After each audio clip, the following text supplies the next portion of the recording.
Hi అండి, welcome to ఉబా official. ఈరోజు బోటి కర్రీ చేస్తున్నాను. బోటి శుభ్రంగా కడుక్కోవాలి. పసుపు, నిమ్మకాయ ఇవన్నీ వేసి మంచిగా కడుక్కోవాలి శుభ్రంగా. ఇప్పుడు కుక్కర్లో ఉడికించుకుందాం.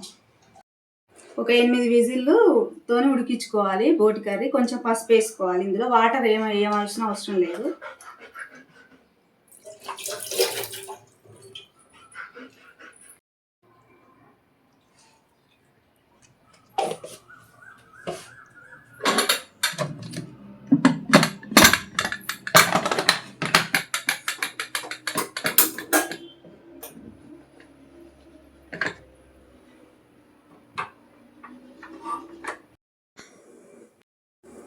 ఇప్పుడు బోటి ఉడికిపోయింది, చూద్దాం. బోటి అయితే ఉడికింది. ఇప్పుడు ఈ వాటర్ని మళ్ళీ మనం కూరలో వేసుకోవాలి. ఇప్పుడు ఆయిల్ వేసుకోవాలి.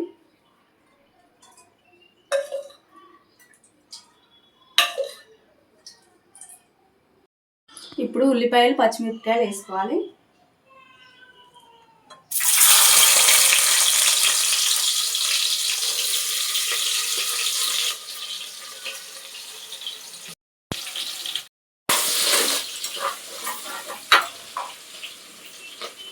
కొంచెం పుదీనా, కొత్తిమీర, కసూరి మెంతి, బగారాకు కూడా వేసుకోవాలి.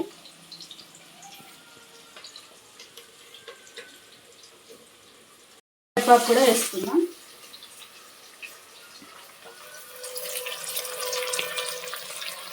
ఇప్పుడు కలుపుకోవాలి.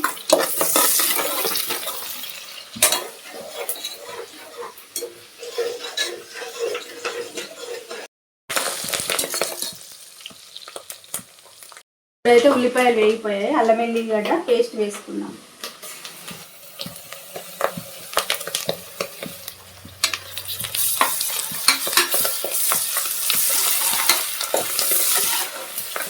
కొంచెం పసుపు వేసుకుందాం.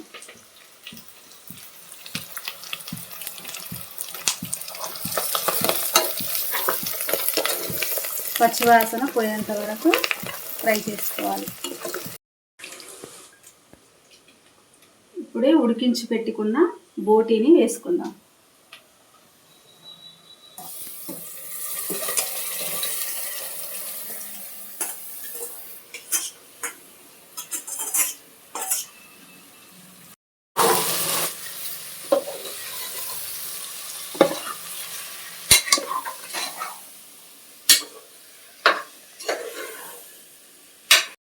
ఇప్పుడు ఒక 5 నిమిషాల తర్వాత కారం వేసుకుందాం. సాల్ట్ కూడా వేసుకుందాం. ఇప్పుడు కారం, సాల్ట్, కొబ్బరి పొడి వేసుకుందాం.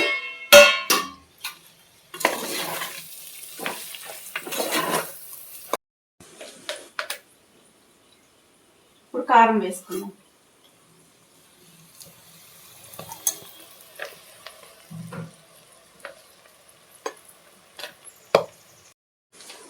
ఇప్పుడు దీనికి సరిపడినంత సాల్ట్ వేసుకుందాం.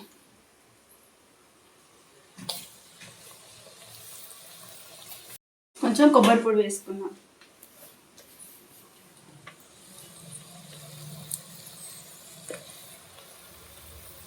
పోవాలి.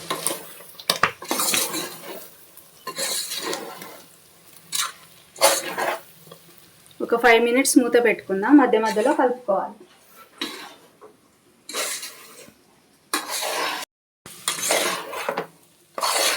ఇప్పుడు ఒకసారి కలుపుకుందాం.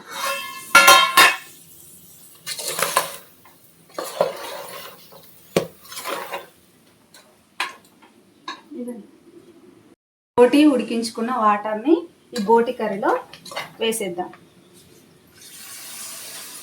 మీకు ఎక్కువ గ్రేవీ కావాలనుకుంటే ఇంకొంచెం వాటర్ వేసుకోవాలి.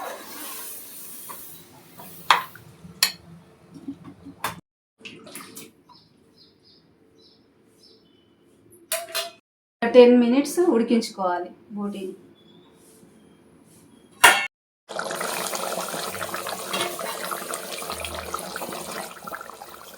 ఇప్పుడు ధనియాల పొడి వేసుకోవాలి. ఇప్పుడు బోటి కర్రీ కలుపుకొని ఇంకొక 5 నిమిషాలు స్టవ్ మీద ఉంచుకుందాం.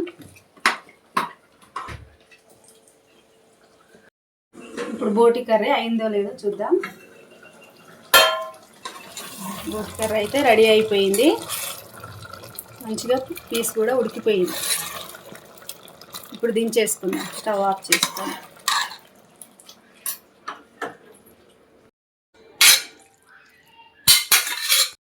ఇప్పుడు బోటి కర్రీ అయితే రెడీ అయిపోయింది. ఎంతో టేస్టీగా ఉండే బోటి కర్రీ మీరు కూడా చేసుకొని తినండి.